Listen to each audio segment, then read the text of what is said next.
Raze Chaos on YouTube. And welcome back, everybody. My name is Raze Chaos. You made it back to my channel. I am so happy that you're here. I am so happy. Why? Because you get to partake in the most awesome, the most ravishing YouTube video of all time. Yeah. Well, the subject matter is pretty ravishing because he is Ravishing Rick Rude. And, yes, he's a pretty big deal for a lot of different reasons. He is the only person who has ever been, I mean, basically, when he decided to quit the WWE, it was over the Montreal screw job, if you know what that is. He didn't like how that was handled. He decided he was going to leave. He went to WCW, and for his debut, he came out, which WCW was live at the time, and he came out and in his suit with his microphone and started talking to the crowd. However, at the same time, on a different channel, WWE was taping Raw for Mondays. And so basically at the exact same time, on two different channels, for two different promotions, Ravishing Rick Rude started the show coming down at the same time on two different channels. The only wrestler that managed to appear on two opposing wrestling companies at the same time. At the same time, literally, like boom. You switch to one, you switch to the other. Ravishing Rick Rude was on both of them. He actually ended up being on doing a thing for ECW like later on that weekend. So in 1 week, Ravishing Rick Rude has made his way to all three of the biggest three wrestling promotions in the United States. That in itself is a testament. But we're gonna put this guy away and have a closer look at him. So yeah, Ravishing Rick Rude. This was this was later on in his career, because initially he had this big, bushy mullet that he used to go on, and he was the ravishing one, and his whole thing was that he had the amazing physique, and he was at what every woman wanted to be with and what every man wanted to be. He played this narcissist up so much, even to the point of having his face over his crotch on his tights. And that was a thing that he did. But yeah, he came off as super arrogant, and I remember hating him when I was a little kid watching wrestling, and then getting older and understanding how the performance works. I have to take my hat off to him because he did a great job. He did an amazing job of being a great heel. A lot of the wrestlers that talk about him from that time, all the way up into his death, had mentioned that he was a really good guy. He was a guy you could really count on, and he was a real stand-up guy. So yeah, I mean, it was all an act. For the most part, but yeah, his legacy, he is one of the biggest. He's on one of the top of the list as far as wrestlers who, although they deserved it, never won a world championship in any promotion, in any of the big three promotions anyway.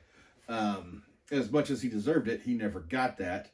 And one of my favorite accolades is he is actually a founding member of D-Generation X. you know, Raze loves his DX. But yeah, the original 4 members, because it had to be 4 in order for it to be a stable, and it was a stable right out of the gate. You had, of course, Triple H, you had Shawn Michaels, Chyna, and following along in a suit, because he was the quote-unquote insurance policy, was Ravishing Rick Rude. And yeah, so yeah, even though he didn't do much with that stable, and he was in it, technically he was the shortest, had one of the shortest durations in there, but he was a founder no less. So that instantly gets him into Raze Chaos's collection anyway. But we're going to go ahead and take this guy out and have a look at him, because this is too awesome. And yeah, for a guy just wearing trunks, there is all kinds of great detail on this pop. This is a great pop. I really wish it was more of the full mullet, because that's the version of him that I remember more. But this is still, it's really great. I mean, they've got his anchor or his, yeah, is it an anchor tattoo on his arm? Could be. I don't know enough about Wrestlers Inc. to really know that for sure. But yeah, they got the lighter color because he was always unshaven with the mustache.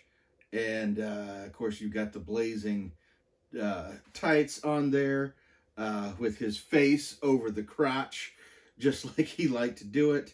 And Heat Returns written down on the side.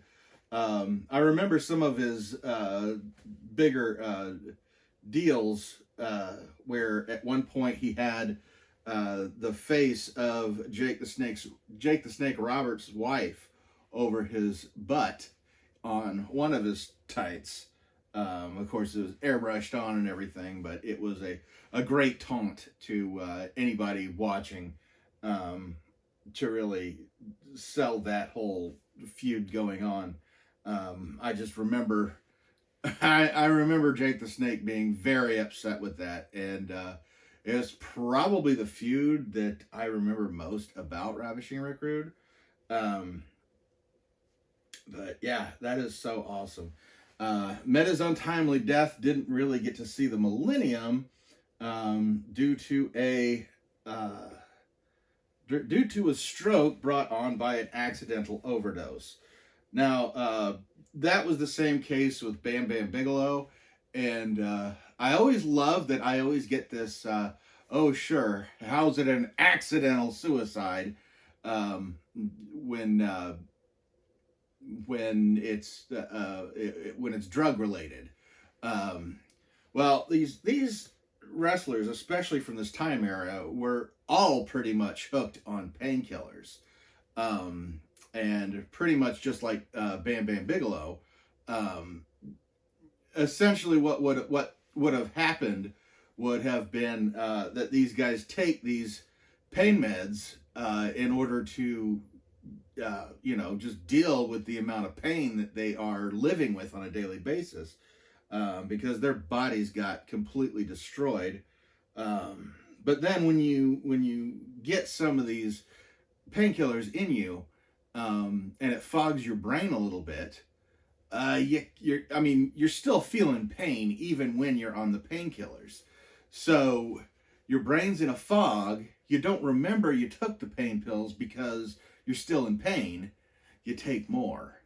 And that's how a lot of wrestlers of this period, from that specific generation of wrestlers, met their end, was overdosing when they just didn't even remember having taken the first dose.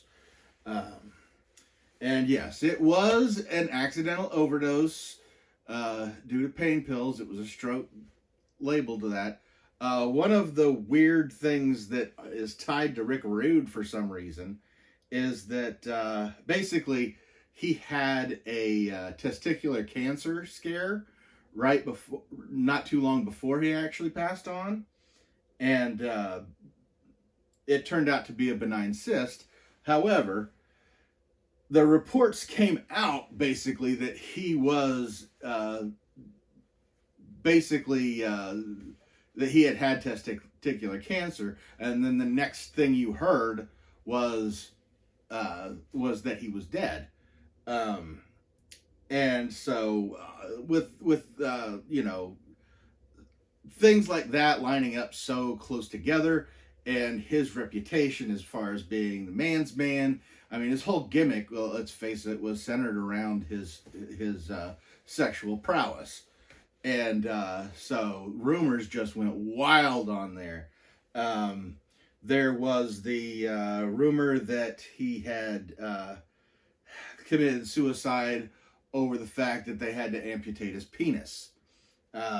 They had rumors that his penis had to be amputated due to a growth that had formed upon his penis, that he had gotten, that basically it had become infected after being injected directly with Viagra, because he was crazy like that. Let's think about something for a second. Would anybody, I'm not going to say it never happens, but the chances of somebody taking a hypodermic needle and sticking it right there, that's an area that most men spend most of their lives trying to make sure does not get hurt in any way, shape, or form. And yeah, I don't see somebody knowingly damaging in that unless they're really far off. But yeah, there were a lot of rumors that that's what happened, that he had his penis amputated, or it was deformed and infected and that kind of stuff, and that's what made him take his own life. Honestly, the accidental overdose is really the more likely, and honestly, I think that's the real cause no matter what, because as I said before, his entire wrestling persona was based around his masculinity, his prowess, and to say that that is what caused him to take his own life, that made him take his own life. Yeah, that sounds more like bad writing than it does. That just sounds like a dumbass rumor. So we don't believe that around here, and we're right. But okay, enough of all. I mean, I swear to God, this is the most I've talked about that without it being Nightwing related. So I think I need to get going. I'm going to get out of here. I hope you have a great day, and never forget that life is full of odd moments, and you never know when you're going to be defined.